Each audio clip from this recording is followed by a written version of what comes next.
So it's good to see you, man. Good to see you, man. Thanks How for you having me doing? on. My pleasure. How you man. doing? I'm doing great. All the people are calling you a plague rat, and Novak Djokovic playing athletes. in the U.S. Yeah. Open now. Yeah, I know. Because of this. which is banana. The guy's already had COVID, recovered from it. I think he had it twice. And no, you can't come. You didn't follow the rules. Like it defies science, defies logic. It doesn't make any sense. I mean, what the fuck, man? It was really difficult, for sure, my status, because I'd chosen to not get vaxxed for reasons that you talked about. You're allergic part of the vaccine. PEG, polyethylene glycol. So I did my research.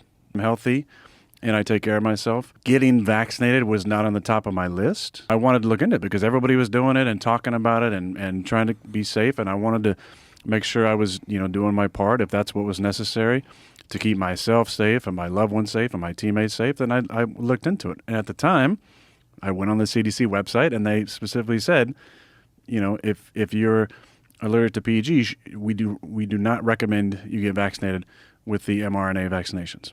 So the only other one available was Johnson & Johnson, and it had just got pulled at the time for blood clots. I looked into other options, which included an immunization process through a holistic doctor, and I researched and talked to probably a dozen different MDs, a couple-month process of taking a diluted strand of the virus. For me, I didn't want to risk anaphylactic shock or any type of clotting, associated with the vaccine. So that was my only option, either do nothing or do this process.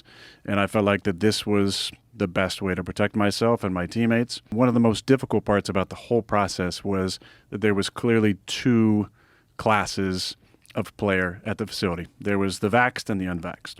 All these different, what I think now we all realize were crazy policies, end up getting COVID from a vaccinated teammate of mine who contracted COVID and spread it. When I came to camp, they knew I was not vaccinated, right? So you had to submit a vaccination card. That went to the system with the NFL, and obviously I didn't have one, so we were given wristbands too. So everybody in the facility knew who was vaxxed and who wasn't vaxxed. Vaxxed was green, non-vaxxed was yellow. There was a lot of shaming involved in it. There was a lot of public shaming that was attempted to coerce people to get vaccinated, because not only are you wearing a yellow wristband, you're the only ones wearing masks, and you have to work out by yourself. Can't work out with your teammates. So no drills, nothing? Well, you could at practice, but weight room stuff, our weight room every day, we're working out on the side, just the 7 of us not vaxxed. So they knew my vaccination status from the start, as did all my teammates. There was a lot of talk about I endangered my teammates, and they knew where I was at. Everybody did. Also on the side, I had an appeal going with the NFL, because I said, look, here's my health issues. Here's the protocol I went through. Here's the research behind it. Gave them 500 pages of research from a number of people that put together case-reviewed studies around homeopathy and immunizations and the safety in them and also the efficacy of them. And then I had a conversation with the league, and the league said in this conversation, this is when I knew that my appeal was definitely not going to happen, was they said, it's not possible for a vaccinated person, to contract or transmit COVID if they've been vaccinated. And I said, you got to be kidding me. Because I showed up and 5 people, non-players, 5 people fully vaxxed are out with COVID. So what are you talking about? And he said, you're a conspiracy theorist. Oh, boy. And I said, no, I just think I'm a realist. I'm just looking at the facts here. If you weren't vaxxed, you had a very low percentage, not just of keeping a job, but even getting a job opportunity. They were doing this, I call it a witch hunt, where they were asking every single player, are you vaccinated? They were asking a bunch of big quarterbacks, and some guys were saying, it's personal or whatever, didn't want to talk about their status. And it almost guaranteed you weren't vaccinated, right? So then they were getting ripped, and certain guys said, yes, I'm vaccinated. And, then they tried to get them to say shit about their teammates, who weren't vaccinated, like dogged their teammates out. So I'd been ready the entire time for this question and had thought about how I wanted to answer it. And I had come to the conclusion, I'm going to say, I've been immunized. And if there's a follow-up, then talk about my process. but thought there's a possibility that I say I'm immunized. Maybe they understand what that means. Maybe they don't. Maybe they follow up. They didn't follow up. It's everybody's own decision with their body, and we're super healthy individuals. We take care of ourselves. We understand what goes in our bodies, and I don't have any judgment on any decision that a guy makes with their own body. I can track COVID, and you helped me with a game plan to be ready in case I did get COVID, and I followed it to a T. And when I got COVID, within 36 hours, I was, symptom free and feeling amazing. Well, it was like McCarthyism at a certain point in time. It was like a Red Scare. Like everybody was looking for communists. They were just looking for non-vaxxers.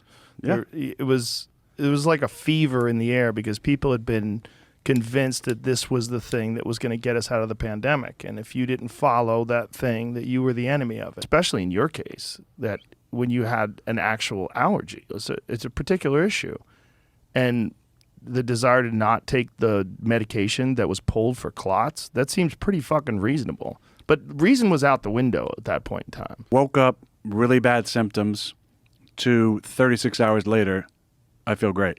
And no one wanted to hear that. No one wanted to hear that there was a way that you could get through it without being vaccinated and that you would recover very quickly. No one wanted to hear that. And they were coming with all sorts of reasons why you shouldn't even say that. Oh, and they came after you about Horst Wormer, and Sanjay was on here, and you mopped the floor with them, and that I put people in danger, right? That I endangered my teammates. I lied to my teammates. Non-vax players had to do is we had to test every single morning. So vaccinated players testing once every 2 weeks, right?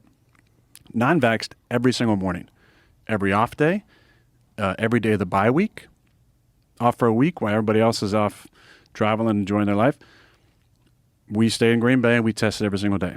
Before I even could walk into the facility, I had to test, wait in my car, and then wait for 30 minutes for them to text me and say that you're negative, you can enter the building.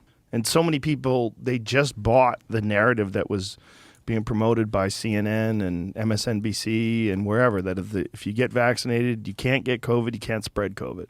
That was the narrative. And that's my thing. Listen, I get it. Like, you want to test everybody every day? Cool. Yeah. That's fine. You want to keep people safe if that's the benchmark for it.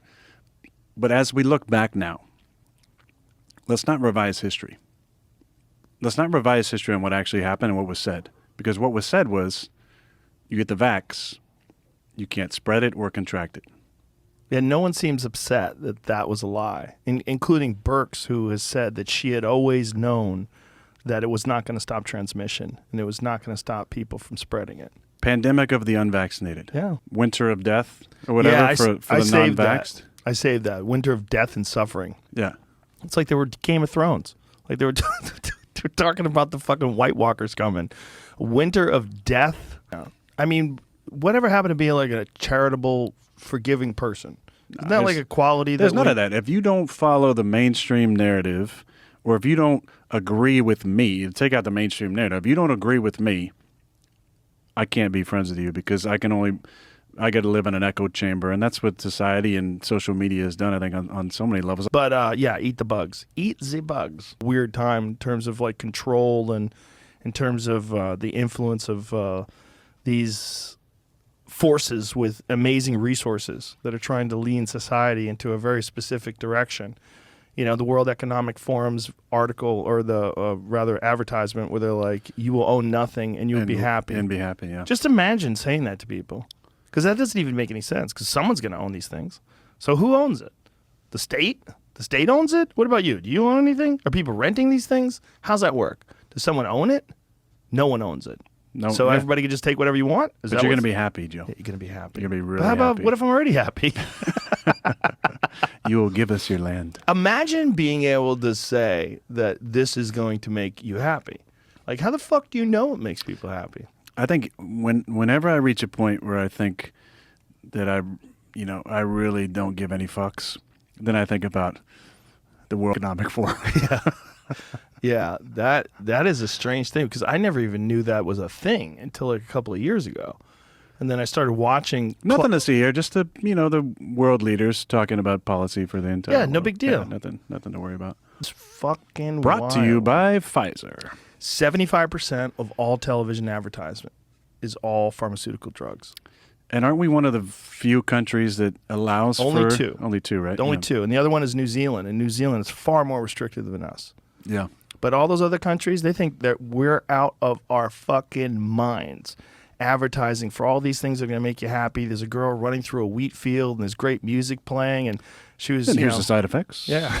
But then we're going to finish with a happy thought. Running through a meadow. The side effects are crazy. Playing with your grandson. Yeah. It's a strange time, man. It's a strange time because our information, our media has been co-opted by money, and the money that comes from selling pharmaceutical drugs. But they're so addictive.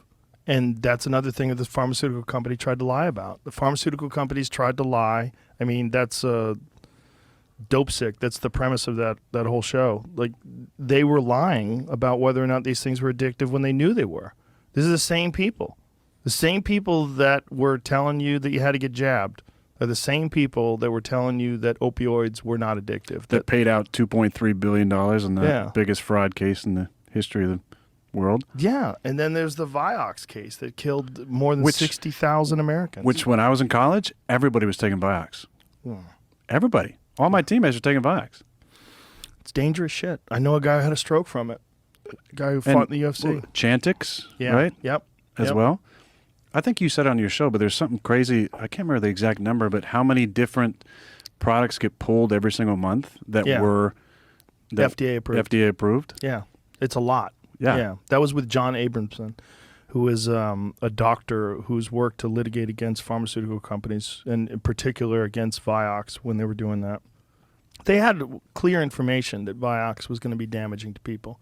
They knew there was problems, and they literally said there's going to be some issues, but we're going to do very well. That's literally internal memo saying we're going to do well financially. But people are going to have like that. Those kind of issues, like cardiovascular issues, blood clotting issues, strokes. They knew it was going to kill people. They knew it, and they got charged. I believe what happened was they made $12 billion, and they were fined $5 billion, which is It's a good profit margin. it's just crazy that you could have any profit margin off of killing 60,000 people. And these are the people we're supposed to trust?